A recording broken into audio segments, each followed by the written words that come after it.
It is my great pleasure to introduce my friends and colleagues, Michelle McKenzie and Val Carrington. Michelle is the guru of substance use disorder treatment in Rhode Island. She runs the PONY program at the Miriam. Yes. And has really taught us all how to think about substance use in a different way. She was the longtime board chair of RICARES, the Recovery Support Organization in Rhode Island, and is just sort of somebody who's been at this and thinking about it for as long as I can remember. And Val is a recovery coach who works at Blackstone. When she got to Blackstone, everybody said, there's never going to be anything for her to do. There's nobody with substance use disorder who we see as patients. And we rapidly found that that was far from the truth. So I will turn things over to the experts. Thank you, Mike. Thank you so much, Dr. Fine. So it is a pleasure to be here this morning, and I do want to thank Jose for getting this up and running. It feels like an accomplishment, so it's good to start off with an accomplishment first thing. So this morning, we're going to be talking about substance use disorders, Val and I, and when we say substance use disorders, of course, we're talking about illicit substances, heroin, cocaine, methamphetamine, etc., but we're also talking about alcohol. And of course, there's other legal substances, but the focus for today, I mean, that we all kind of like, for me, caffeine, I pretty much needed my several cups of coffee to get going this morning. But we're really going to focus on illicit substances and alcohol for today's presentation. Okay, let me see if this whole thing right here. Okay.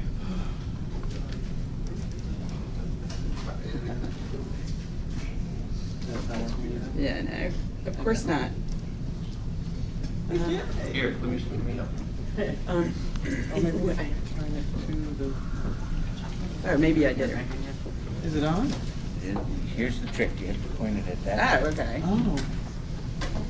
If you go, I can go in the back and see this. so you.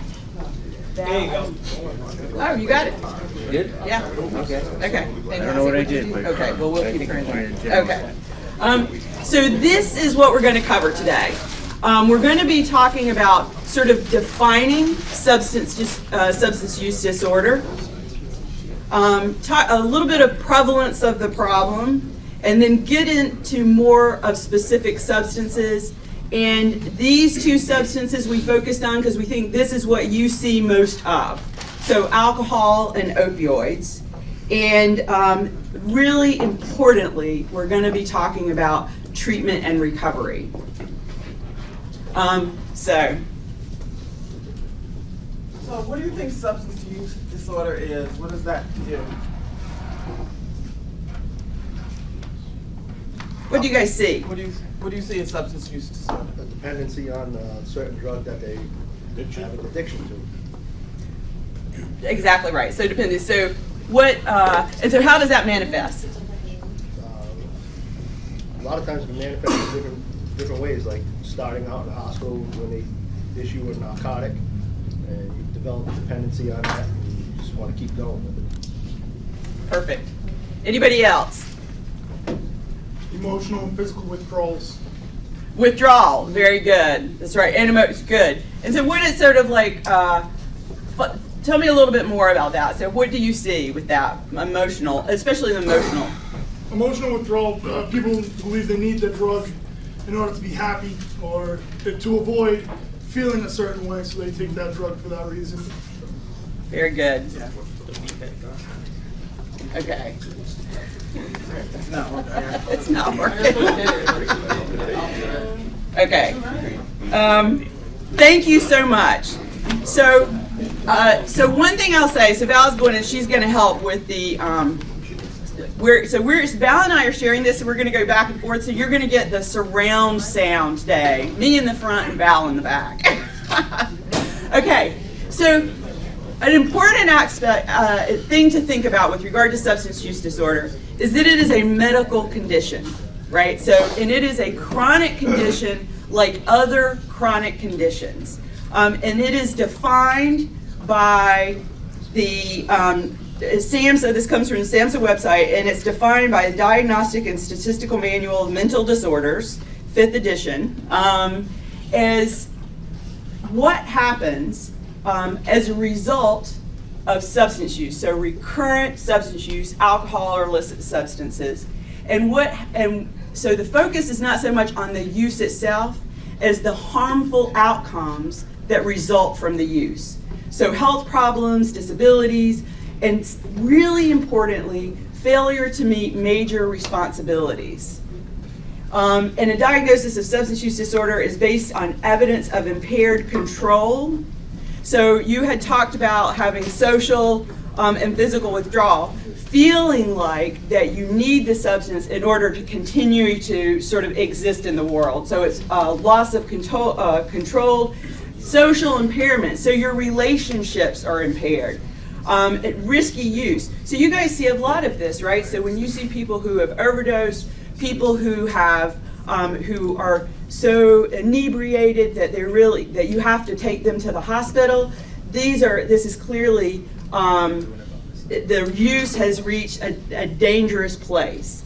And then pharmacological criteria. Okay. So so don't read this, which you can't anyway till it's small. I was gonna ask, it's difficult without the PowerPoint. We had some snapshots out, as you can see that, and we're trying to work through it. That's what we do, we stay in a solution.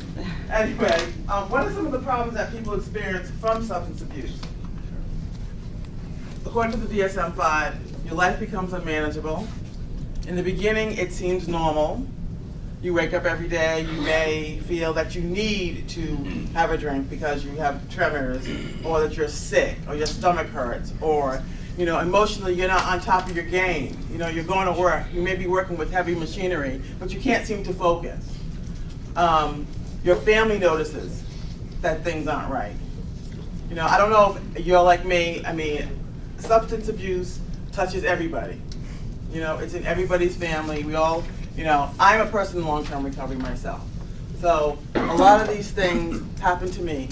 I had poor relationships. I didn't think things were important. I had social anxiety, and these are all the things that came to me because I do have a substance abuse disorder. So what are problems that you see? So the runs that you make, what are some of the conditions that you see that are specifically related to substances? Complete loss of daily life just due to alcohol. It's a pretty common one. And so how does that show up? When do you get the call?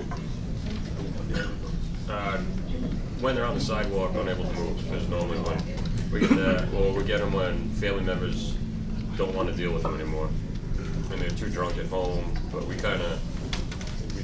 veered more towards the extreme of picking them up on the street or picking them up where they've lost complete function of themselves, basically. Okay, so for someone like that, they would have meet multiple symptoms. So these are symptoms of the disease, and they would be taking the substance in larger amounts. So particularly someone who's using alcohol would have started out at a few drinks, but end up taking, and I'm sure you can tell stories better than I can, a bottle, multiple beer, everything.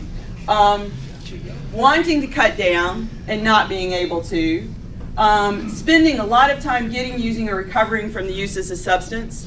So that would be, again, true for the person who's who is so inebriated and has lost so much control that they are on the streets and on the sidewalk on the streets. What are some things that you see that is not alcohol related? Some other substances or some other, what other kind of calls do you get? It goes for what appears to be people who are in pain and they show no signs of pain.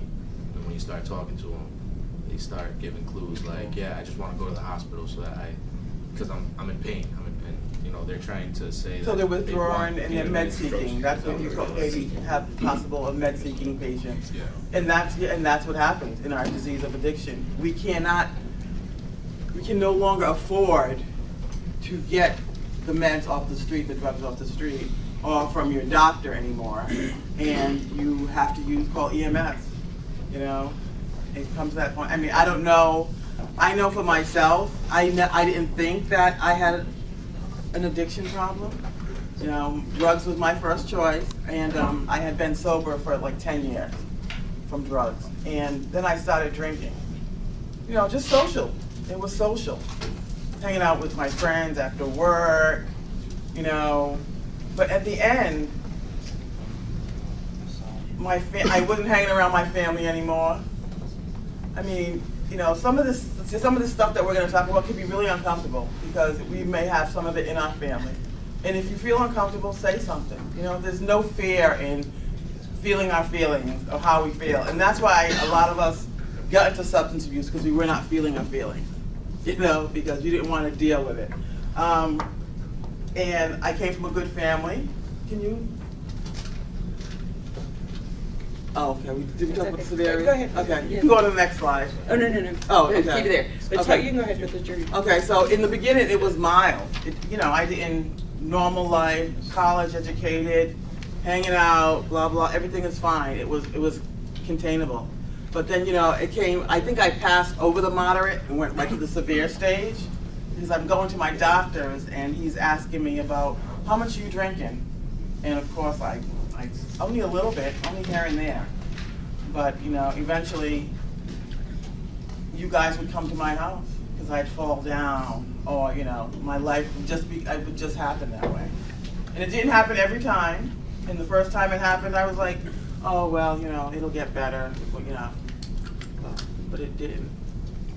And this, so all of the criteria that you saw on the previous slide, when a substance use disorder is being diagnosed, it will be sort of the severity of the condition depends on how much it's impacting your life, right? So a mild condition could be 2 to 3 symptoms, moderate 4 to 5 symptoms, and severe 6 or more symptoms. So this is actually new in the last few years. What you may be more familiar with is substance abuse, discussions of substance abuse and addiction. The reason that the way that it's being defined has changed is because many people have substance use problems that never need professional attention. So the vast majority of people that use, most people have no problems at all, really. And if you talk about any substance, most people don't have problems. Then people may have some problems. They may have a couple of problems. And people who fall into the mild or moderate, having a mild or moderate condition, they will be able to address those problems based on their own natural supports, right? So friends and family members who are supportive. The fact that they have a job that is challenging or gives them purpose in life, faith, etc. These types, having stable housing, being secure in many ways, all of these things are supports that keep people being able to deal with these problems. And this is not like, it doesn't stay the same. People can go through not having problems that they address, then they don't have any problems, and they kind of come back. So this isn't just sort of like you have abuse, that's it, end of story. No, it's a very dynamic condition. And most people are dealing with this in their own ways. So who do you think you see? Where are they? Mild, moderate, or severe? Severe. Severe. Really, for you guys, you have your vision of substance use disorder is pretty like a tunnel, because who you see are the people that have the most severe problems. Okay, so what is it that impacts, what impacts substance use disorder? And really the two main factors that impact substance use disorder are biology, which is heredity, and environment. Now I have to say, environment is huge, right? So we say, 2 conditions, but really heredity, which is a significant, most people, and this is, as we talk about substance use disorder, recognize that there is a lot of overlap between substance use disorder and mental health. And fortunately, you guys are going to have a wonderful presentation right after this around mental health. So we're not going to focus on mental health so much today, but there is a lot of overlap, particularly with regard to what are the factors that influence these conditions. So for instance, I'm a person in long-term recovery, and my family, I had both mental health and substance use disorder in my family. So for the biology's there. With regard to environment, so this is really it's the things that we talked about before. So how secure is your housing? How much are you engaged? Are you able to engage in school? Are you engaged when I'm thinking about youth? Or do you have involved in after school activities and sports and things that make you feel fulfilled? How much are you scrapping, right? Because you don't have stable housing, etc. Because there's trauma in the family, stressors in life, right? And we talk about stressors with substance use disorder, but you got to think about it. It's not just stressors; it's also the factors that give you resilience, right? What is helping you stay healthy? And how the heredity environment combine is going to be different according to different people. Right. My brother had no problems with substances, right?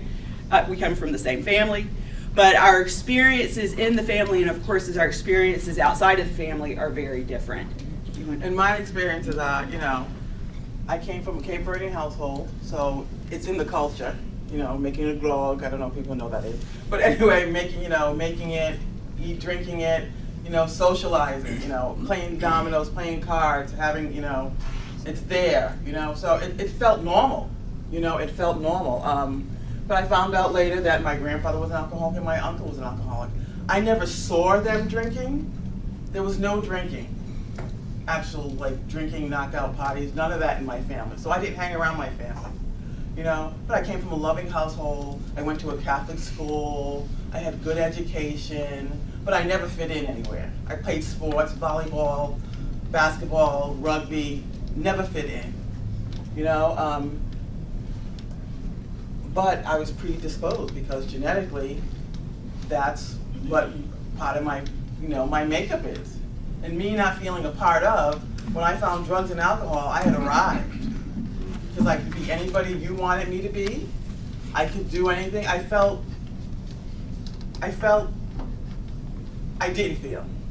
And that's what made it good for me, that I didn't have to feel the feelings that I was feeling of anxiety, of anxiousness. And some of the people you may see out there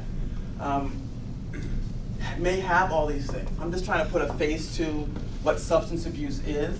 It's definitely not a choice. It's a brain disease.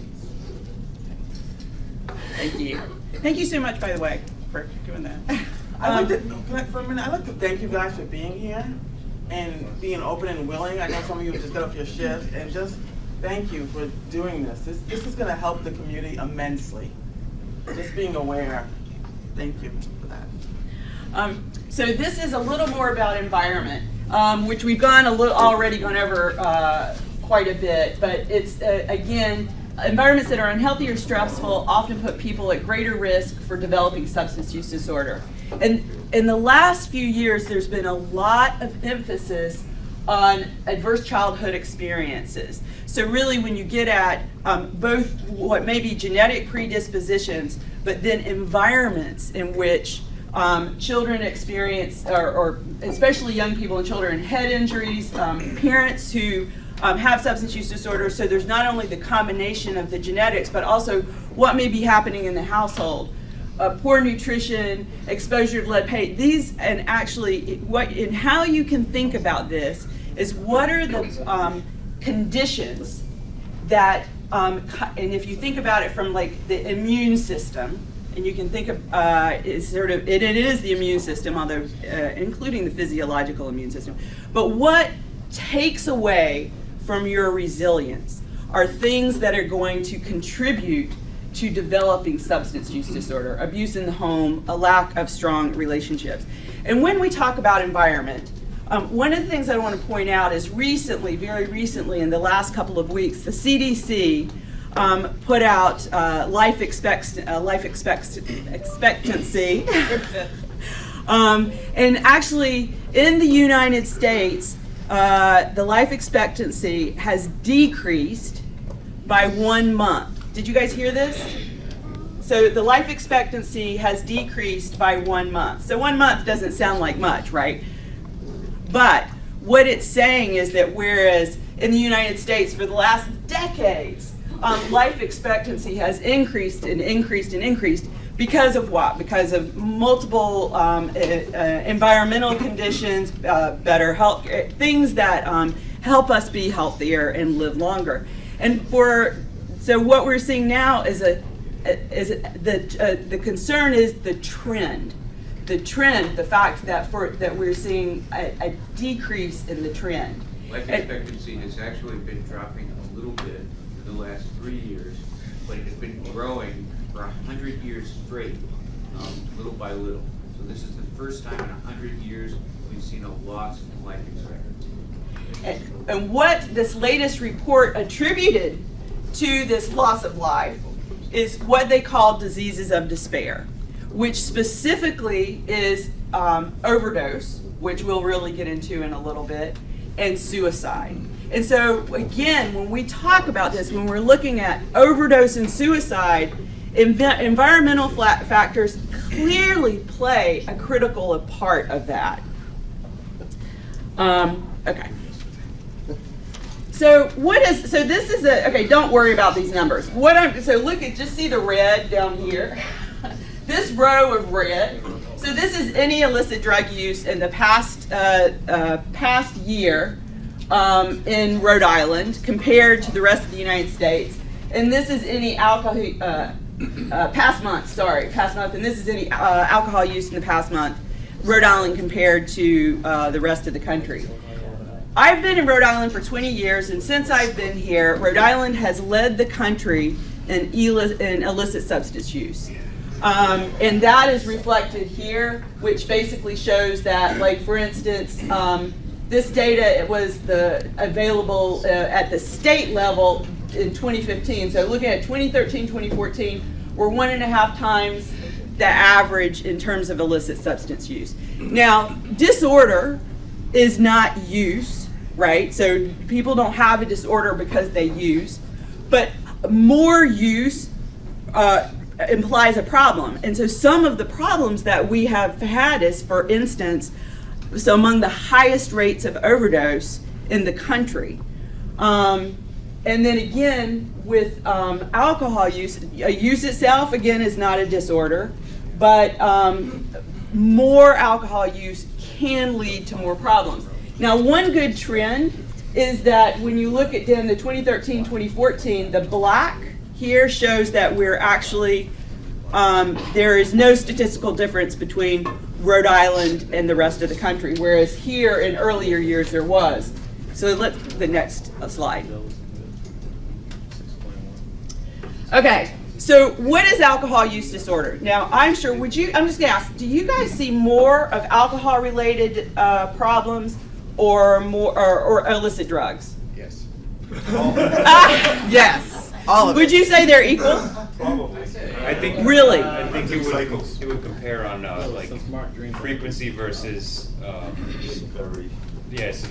So like you have the overdose, like calls that are unresponsive, not breathing, or just the drunk guy on the side of the road who's going to the hospital because the police don't want to deal with him.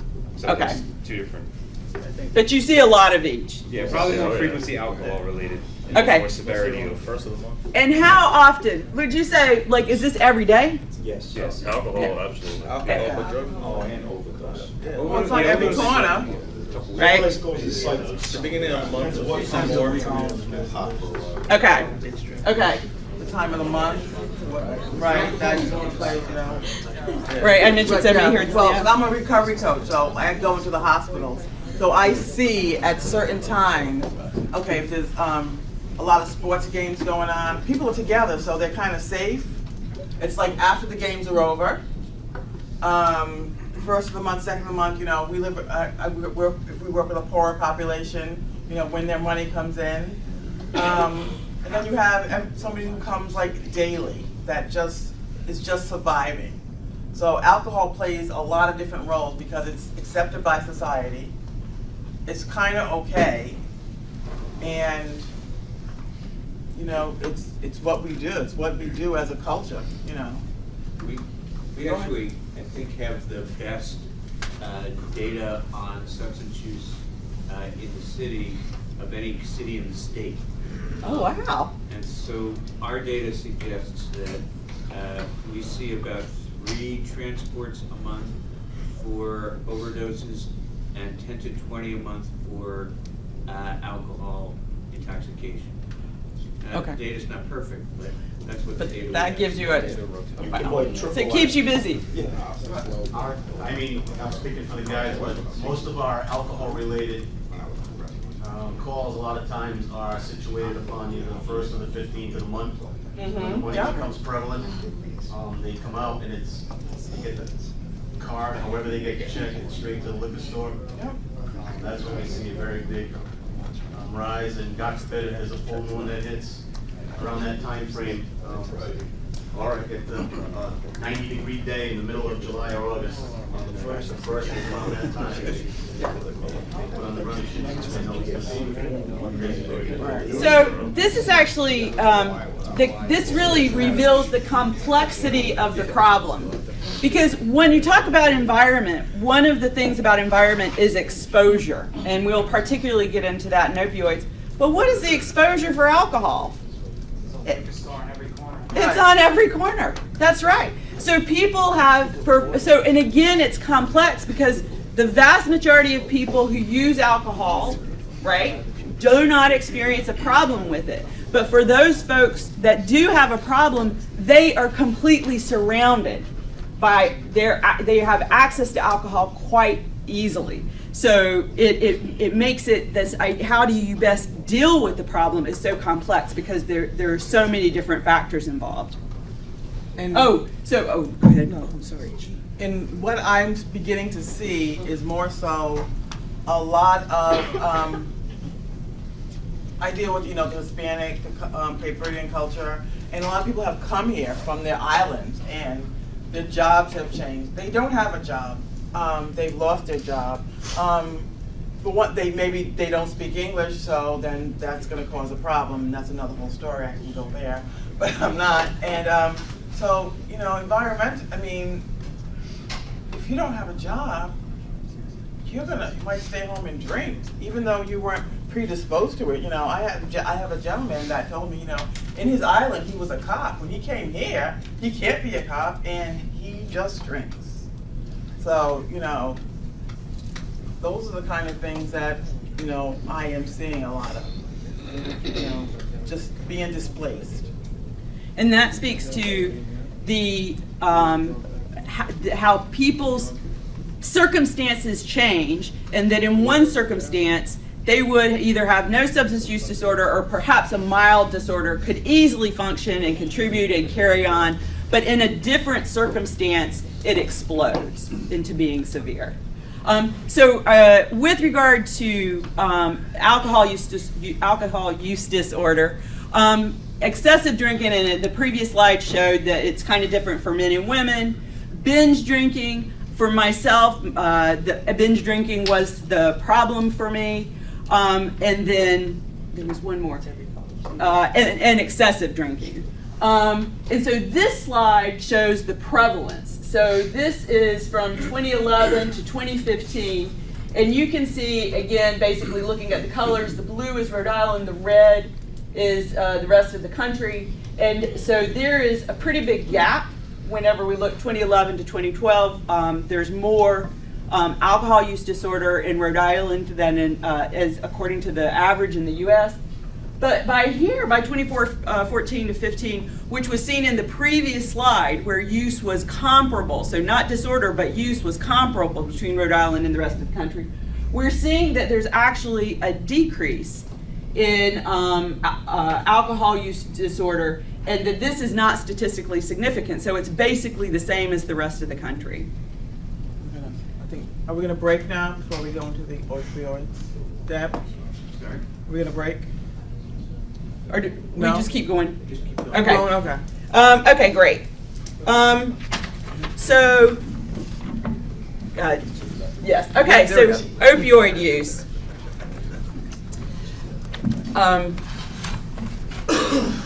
Okay, so, you already said that you see a lot of overdose runs.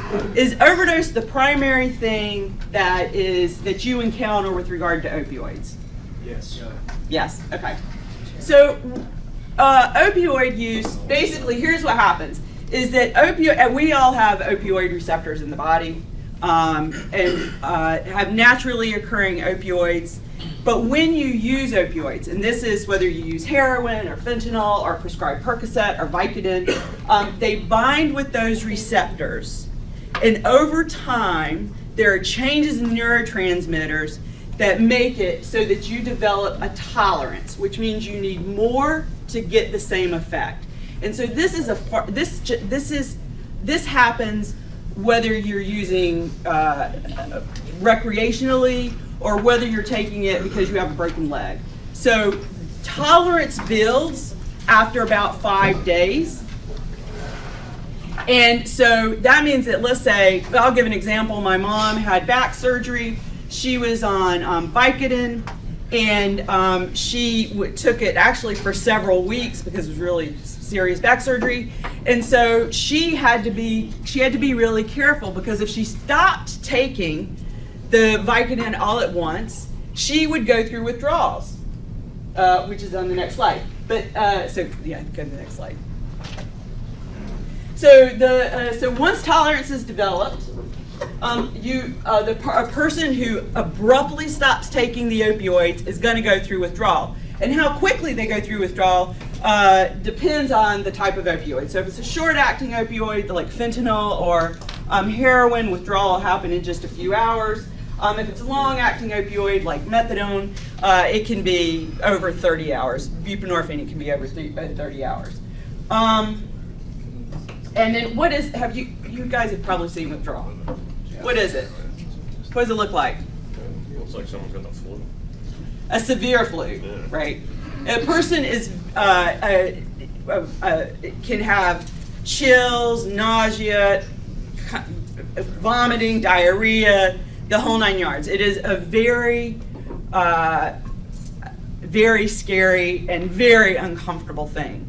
So the thing about opioids is that that's a really tricky thing, right? When you're talking about substance use disorder, because it is a serious physiological thing. So you had mentioned emotional things. Believe me, there are unquestionably emotional and mental health things going along with that.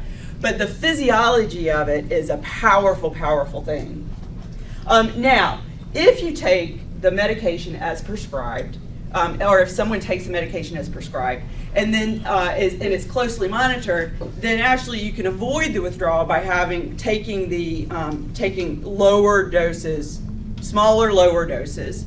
And then for most people, after they finish taking the medication for the broken leg or the surgery or whatever, even if they experience that discomfort, then it's over with, right? It's like, okay, then, and in fact, that may be a thing that may make people never want to use opioids again, because that was just such an uncomfortable thing.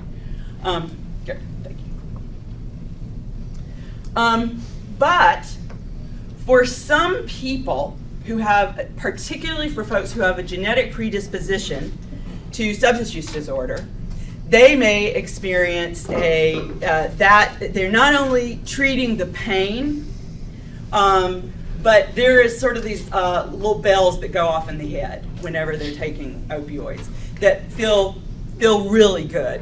I used to run a needle exchange, and one of the people who came into the exchange said that when he was a kid, he got got prescribed, let's say Percocet, I don't remember exactly what it was, got prescribed Percocet for sports injury. And he just described it as being this amazing, making him feel really good. Of course, it treated the pain, but it was more than that. But he was a kid, his parents monitored his medication, that was it, that was it. Jump forward several years, like 6 years into the future. He's living on his own. He is doing, he's parking cars. He's a valet. And somebody gave him a OxyContin as a tip. It's like, thank you, right? Gave him, that was what the person, when he parked his car, gave him an OxyContin as a tip. And he took it, and he said it took him right back to that time when he was 15 years old. And that was, it started his problem, because when I saw him, he was using heroin. And he attributed it very much to that exposure he had whenever he was a child and after that sports injury. And so this is, we have exposed many people, right? So this is a graph of the amount of prescription medications beginning in the late 90s up until the 2010. And you can see at the same time, there was just a direct correlation to the number of fatal overdoses associated with prescription opioids. Are people familiar with this phenomenon? Like sort of the really dramatically increased access to prescription opioids because of prescribed opioids for acute and chronic pain. Right? Okay. So as there was a recognition, so what I can say is that there was aggressive marketing by Purdue Pharma to use their product, OxyContin, to treat everyday pain. So you'd never treat everyday pain with opioids. Opioids play an important role for severe pain, end-of-life pain, cancer pain, for post-surgery. Opioids can really be a miraculous drug for treating pain in some ways, but because it carries so many risks, it needs to be used in a very deliberate way. And there can be part of the challenge that we have now is really finding other and better ways to treat the rest of the pain, certainly everyday pain. And as the medical profession recognized all of these unintended consequences for doing the prescribing, so much opioid prescribing, there was like, okay, we recognize that this is a problem, so we're really going to address it and do more conservative prescribing. And you can see this. So in 2012, there was, here in Rhode Island, there was 82 to 95 prescriptions per 100 people. Now think about that, right? 82 to 95 per 100 people. So then it decreased in 2014, and in 2016, it's somewhat less than 64%. I mean, 64 per 100. That's still a lot of prescriptions, but it has gone down a lot. We actually know, we get a list from the Department of Health each month of the number of prescriptions to people who live in Central Falls.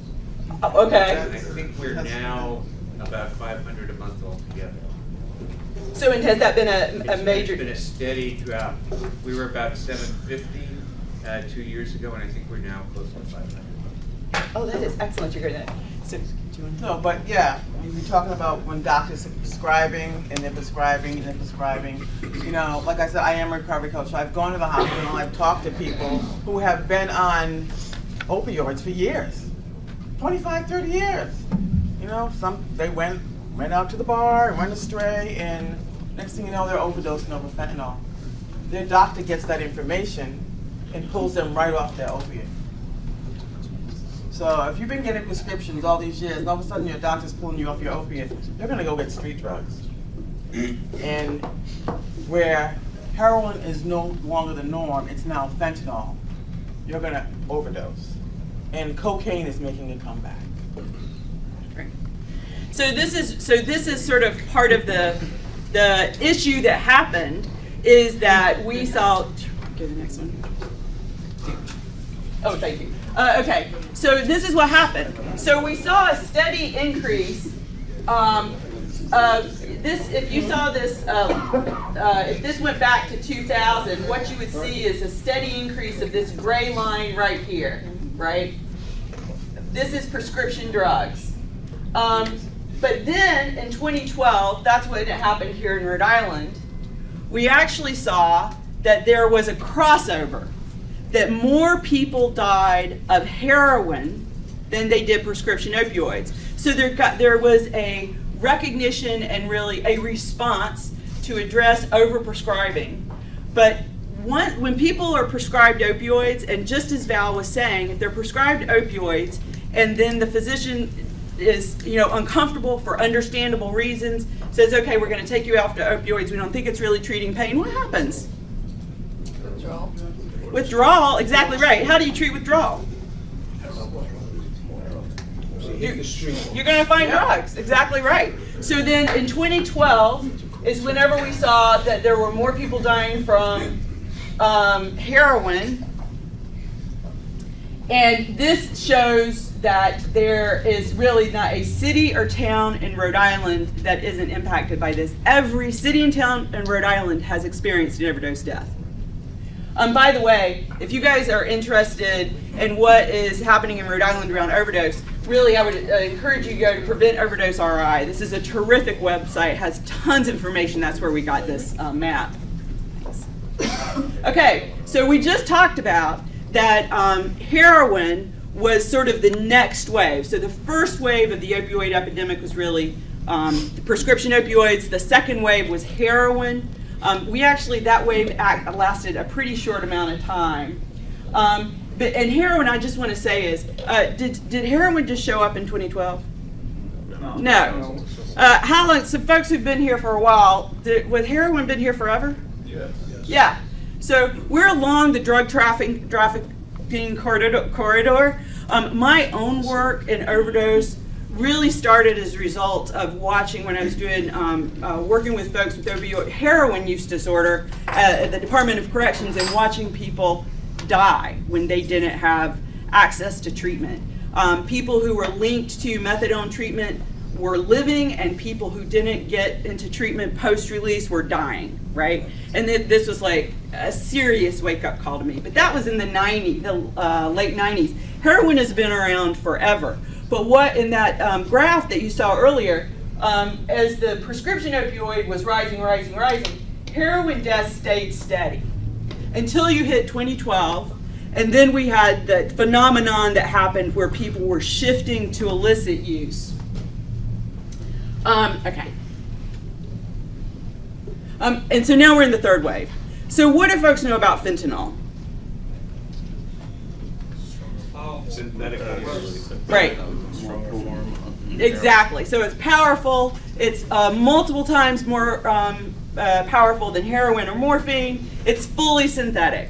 And so I just can tell you that I have work that I've done in the last, we finished up the research over the summer, and where we were going out talking to folks who have reported use in the last 30 days. So we were tasked by the health department to find out what are people's experiences with fentanyl, overdose, and medication-assisted treatment. So we really wanted to hear from the folks who are most impacted by this epidemic.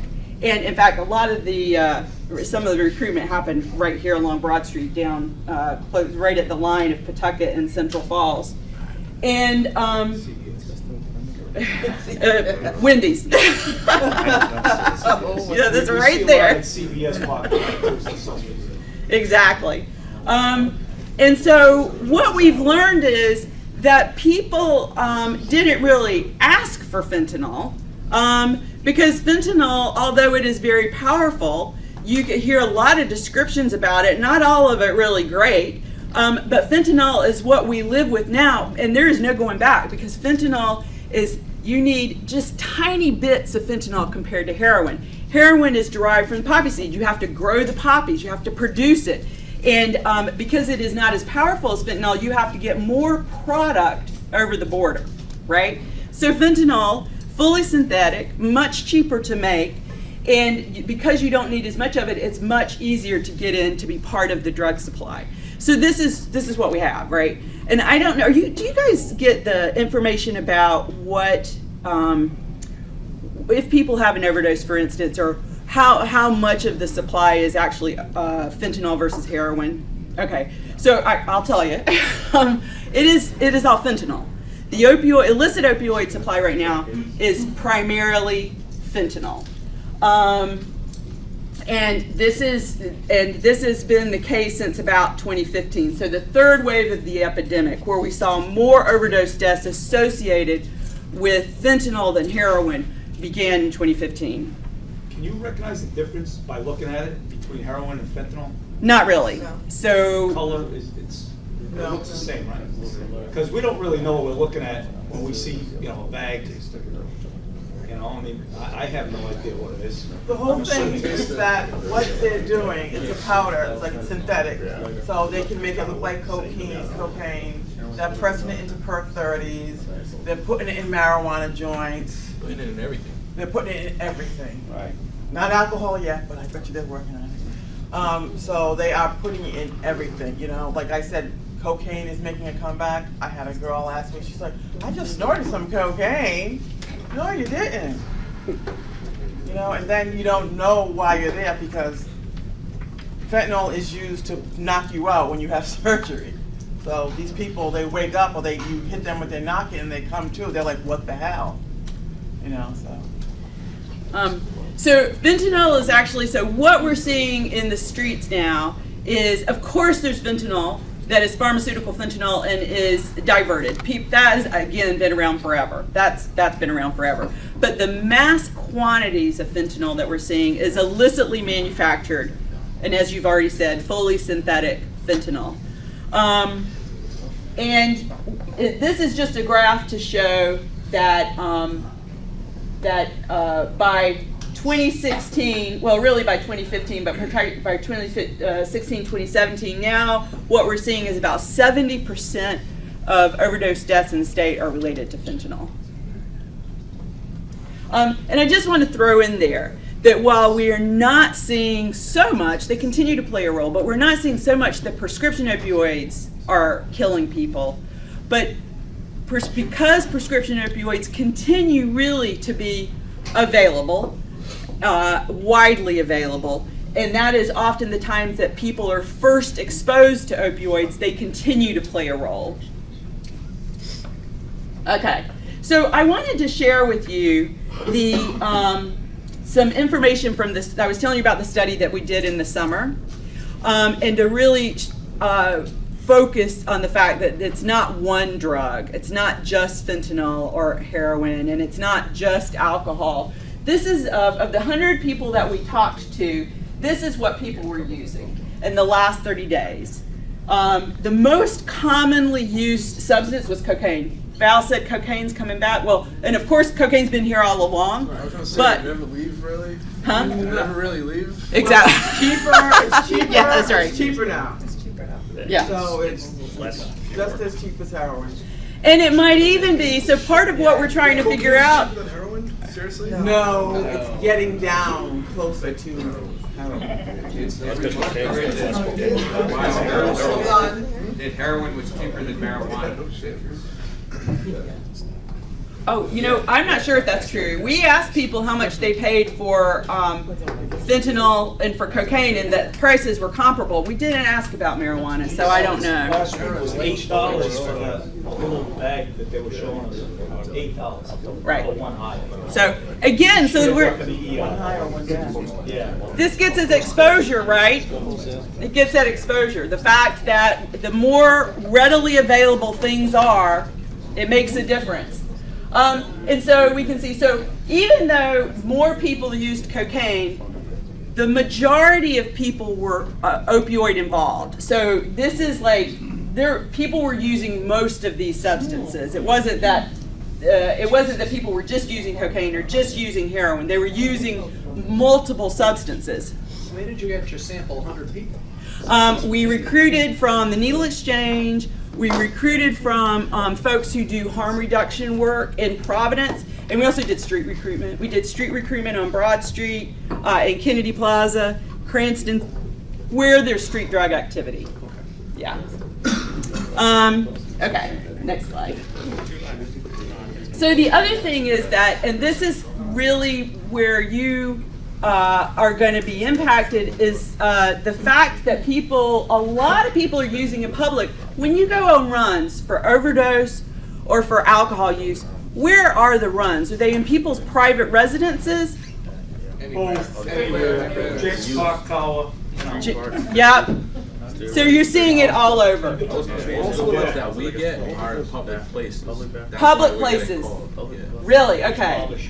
Particularly for alcohol. What about for overdose? It's a mix. It's a mix. Bathrooms in public places, cars. Oh, absolutely. And the city, That's what I was just gonna say. So you get the the alcohol. city sees lots of syringes left in public parks. We're actually starting to try to quantitate how much we're finding and using that as an index.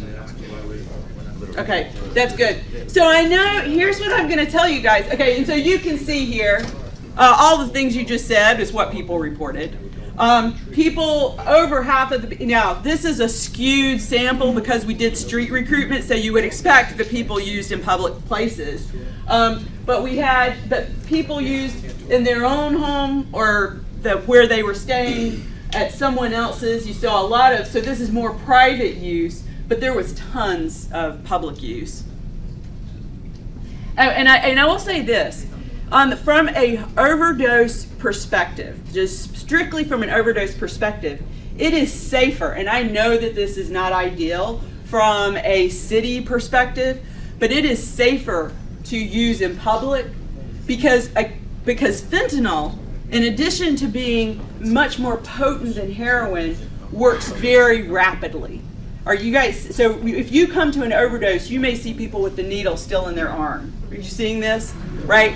That is because when people administer the fentanyl, they are going out quick. With heroin, it used to be that you would have minutes to over an hour. So somebody would take a dose before it actually you had a crisis in the body.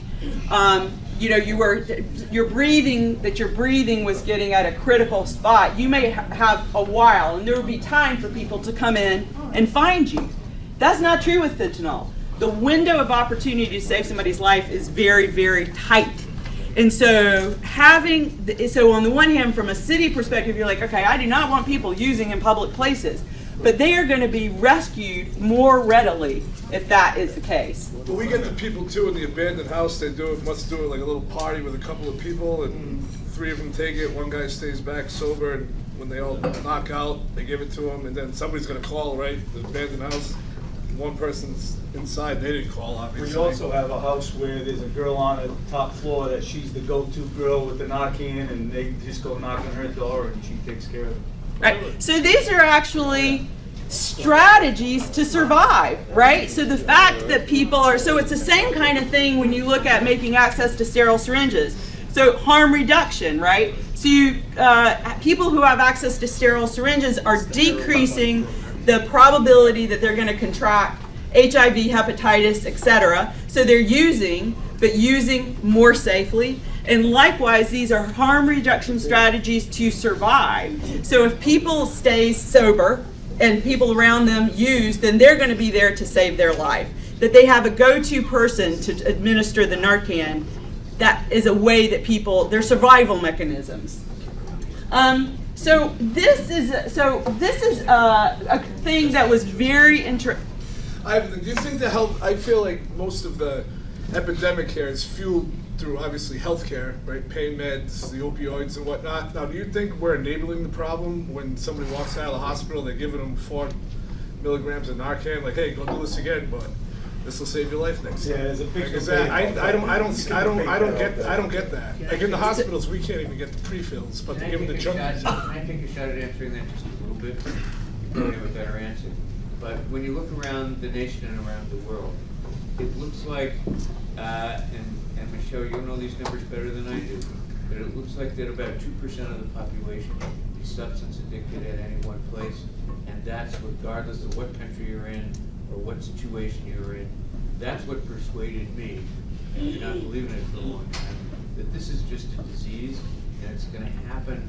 You know, people are going to find their way to a substance regardless of most of our policy, which is why keeping it illegal hasn't worked very well. 2% are going to use, and our job is to figure out sort of how to prevent that use from leading to death. Right. Well, what I want to say is the big thing is dead people don't recover. And I'm a person in long-term recovery, so that's really important to me. Val is a person in long-term recovery. I have colleagues who, there's a woman that I work with who is just this amazing person who had 29 overdoses. Today, she is saving people's lives. So she will say, you know, her life was, she was in a terrible state. Her life was not good. But she, through amazing support and through really amazing support, she found recovery, and today she's doing amazing. Then there's a lot of people for whom that's true. 23 million people in the country are in recovery. So that sort of gets at that. So like, and go ahead. But there's another really good and important point in your question, which is an important question. What philosophers call the notion of moral hazard. The idea that if you do something dumb, bad things should happen to you, so you learn not to do it again. That's a really important idea. And this is where the whole substance use disorder discussion gets complicated. Moral hazard probably is meaningful. You know, the notion that don't do something dumb probably is meaningful when you talk about somebody who's not actually dependent or addicted using. So the amount we use as in Rhode Island, the amount we do substances, you know, those the people who are, you know, sort of getting high on the weekends and drinking a bunch on the weekends, those are choices people make. And those choices, you know, there's choice involved in those choices, sort of obviously.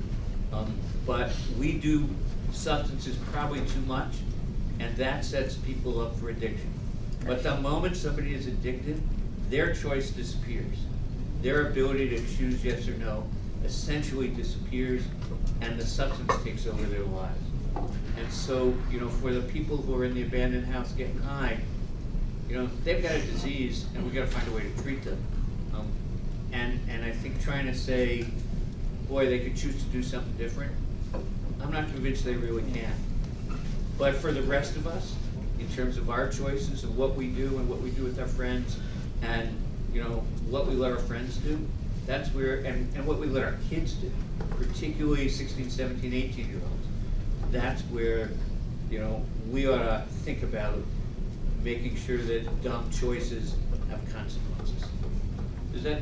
That's very good. And I think, so I love this question of moral hazard, and we have to, you know, part of the problem is the amount of stigma that is attached, and really stigma and discrimination that is attached with substance use disorder. So remember, substance use disorder is a chronic disease. And when you look at how people respond in treatment and how people manage sort of behaviors, et cetera, it looks like other chronic diseases. It can be treated, and the success in treatment is very comparable to other chronic diseases like high blood pressure, sugar, diabetes, et cetera. And so when you think about it, if you said somebody with diabetes, and there's diabetes in my family, my aunt died of diabetes. She lost toes, she went blind, et cetera. If she ate pie, you wouldn't say don't give her insulin, right? You wouldn't do that. So the way we think about how we think about substance use disorder and using substances, I think, is framed really differently than how we think about other chronic diseases. And I know that's because, you know, it's illegal, right? If you're using heroin, et cetera, it's illegal. And that has really sort of this, you know, Dr. Fine talked about our drug policy. That illegality has really shadowed how we think about it in a way that I think has hampered us in addressing it more effectively. And this is really complicated. Right? Yeah. I don't want to be in a world where, like, I can't have a drink on a Friday night. I mean, let's be real, you know. But the challenge for me is to have one drink, not 5 drinks. And for us to change our culture a little bit, so that what we choose to do as individuals involves being a little more careful, and what we choose to say to our kids means that we got to be a little more careful. So one of the things. How easy is it for the Narcan to be accessible to the people. I mean, we had, a few years ago, we had an overdose on Higginson and Lonsdale. Pulled the person out of the car, gave him Narcan. We were talking to the patient in the parking lot, and someone just came by and dropped a bag of 2 pre-filled Narcan and a needle inside the bag with the patient's name on it.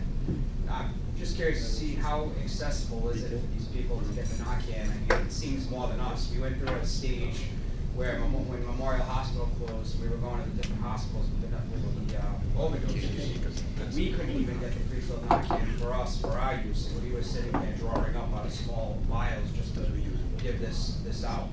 Why is it that they're getting more access to the drug than we're getting access to the drug? And I can see over time now, we're seeing more Narcan even in these people's houses, that they haven't been coached how to get the Narcan. They're overdosing, and the Narcan's in the house, and we can see it spread out before we even open up our bags. So that's actually a great question, and that's really, and that is a state problem, and a city problem, honestly, because so what the access to lay use of Narcan has been building over the years. I've been running a program called Preventing Overdose and Naloxone Intervention since 2006.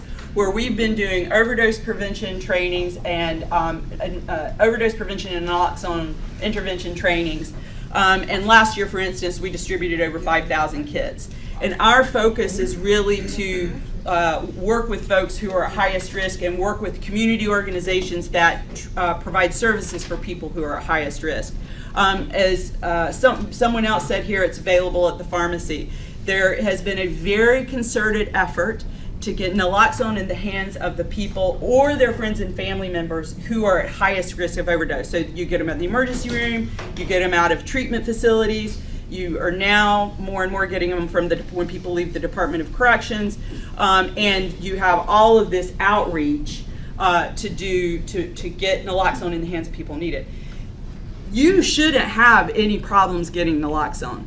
The fact that you have the problems is really where there is bureaucratic tie-ups, and it's not just you guys. Law enforcement across the state, there hasn't been funding for it. There hasn't, even for people like in hospitals where the person is in there is hospitalized for, let's say, complications from abscesses where they're clearly heroin is an issue. In that setting, it's hard to get naloxone to them, whereas in other settings out of the emergency room, it's set up for them to get it. So this is just really the glitches in our system that we need to keep working on. Well, you're not buying into the debate that this is enabling, and where it came from, giving it and making it available and needle exchanges. You don't buy into that debate that that's enabling it and actually contributing to the problem? I don't. Okay. And I'll just tell you why. Because again, and so Val can speak to this whenever she gets into, she's going to quickly be talking about recovery, is that people use for many different reasons. And I can tell you, they don't use because they have Narcan. And when you administer Narcan, what does it look like when you administer Narcan? We toss them into what they're trying to avoid. We bring them back to that dope sick state that they want to avoid at all costs. So people are good when they administer Narcan or naloxone. People are sick. They're in withdrawal. I've talked to many people who have administered naloxone. Both them, the person who administered it is a scary. I mean, you guys do it's all the time, so you're used to it. But for people who aren't used to it, it's a scary thing. And then the people that they administer it to have obviously a variety of responses, but none of them are happy responses. Oh, that felt good, right? So I feel like that it's kind of like needle exchange. We saw in Rhode Island, it used to be that you could do 5 years for having a needle. And as a result of that penalty, there was very scarce availability of needles. And Rhode Island had one of only 4 states in the country that had HIV directly related to injection drug use, right? So that most of our HIV was related to injection drug use. And it was specifically tied to the fact that needles were not accessible and there was a penalty attached to having a needle. In 1999, we decriminalized needles so that you could no longer get in trouble for it. And in 2000, made them available over the counter. HIV transmission as a result to IDU is practically non-existent right now because of that public health intervention. And so it's all of these, when you think about all of the environmental conditions that contribute to substance use disorder, having naloxone is really saving lives. There's a medicine there. So, here's one of my many issues with that. So let's say you have a 21-year-old kid, right? So, just turned 21, just went to the liquor store, slammed down a 6-pack, and he's driving down the street. Doesn't hurt anybody, bumps into a telephone pole. We show up, chances are this kid's gonna get locked up, everything else. You take the same 21-year-old, and he did a little bit of heroin, everybody turns their head. And this kid that's 21 is his life's already messed up. Who knows, maybe he's in college. But because it was alcohol, he's screwed. He's gotta go to classes, everything else. But heroin, everyone's gonna turn their head. Oh, so if that's the case, I gotta tell you that's That a is new. the case. Yeah, but that's a new development, and I think that it's probably varied because there is a lot of incarceration as a result of possession of substances, right? Well, We don't, we don't. Not in Central Falls. well, Mike, are you guys doing something right here? Good Samaritan Act. You know, Exactly. We cater to them here. I think getting public policy organized around all this stuff and organized effectively is the trick. I mean, the difference is that the guy who's driving while intoxicated was driving while intoxicated. No, I'm saying the other kid shot up and then Takes us. driving down the road, high, and same Same situation. scenario, different drug. And the question in my mind is whether we probably ought to have, a parallel process for other intoxication. Because of the whole Mothers Against Drunk Driving thing, we've sort of had Well, I that. mean, if you go legally, anything that's gonna make you not able to drive, you can take Right, but here's the Percocet over the counter, they find that in your system, you get a DUI, you know what I mean? Or you can do all the heroin you want. Well, I'm not sure why prosecutors make that choice or don't make that choice. Well, my point is, the guy that's drinking is gonna get his day in court and get screwed. The guy who does heroin isn't gonna see a court and not get screwed. So what I'm saying is, even if you're not getting these guys people in trouble, they should at least go, like, for every OD you have going to the hospital, why can't we have them do some sort of, these courts out, some mandatory counseling before they get let go, or something like that. So let me tell you, I don't know if you know this, but everybody in Central Falls gets to knock on the door, send people out to their houses to get them involved in treatment. But they also get the right to refuse. They do have the right to Right. What I'm saying is, if they're doing something wrong, they shouldn't, if you're gonna sit down, you're gonna listen to what I have to say, you're messing up your life, this and that, you know what I mean? That's what I'm saying, there's no consequence. With alcohol, there is a consequence. With drugs, there is. So actually, historically, they're out. Switch to heroin. But I don't know what's been going on in Central Falls. What I can tell you that has historically in Rhode Island, people are sitting at the ACI for possession charges. For the last 50 years, we have been taking the approach that, irregardless, I don't think that's a word, of the behavior, right? If you, well, not just here, but if there is possession of a substance, that's illegal, and there's going to be legal consequences as a result of that. No, there has been, and and those legal consequences have not decreased use. So part of what the challenges is to look at a public policy response that in fact addresses the dramatic use that's happening now. And I would argue that so I understand what you're saying in the frustration, right? I understand the frustration of seeing the people, people with the same problems and that it seems like that they're not gonna get better. But remember, when somebody gets better, you don't see them anymore. So when people progress to being more healthy, you guys don't get the benefit of seeing that.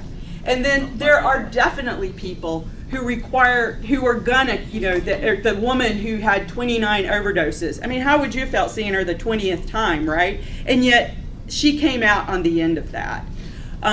So it's just that this is such a complex problem that how we are super challenged in figuring out public policy that really adequately addresses it. Well, I just wanted to say that we're kind of running short on time. I just want to let you know we have about 5 minutes. Okay, so I am actually going to just hand it over to Val now, who's, okay. Yeah, we can go on in that debate for a long time. Because, I get what you're saying. There was no consequences. There was no consequences for me for a long time. But once I picked up alcohol, there were consequences. There was drunk driving. I never got a DUI, but I did drive drunk. But those are the choices that I made to get behind the wheel because my own ego said I could drive home.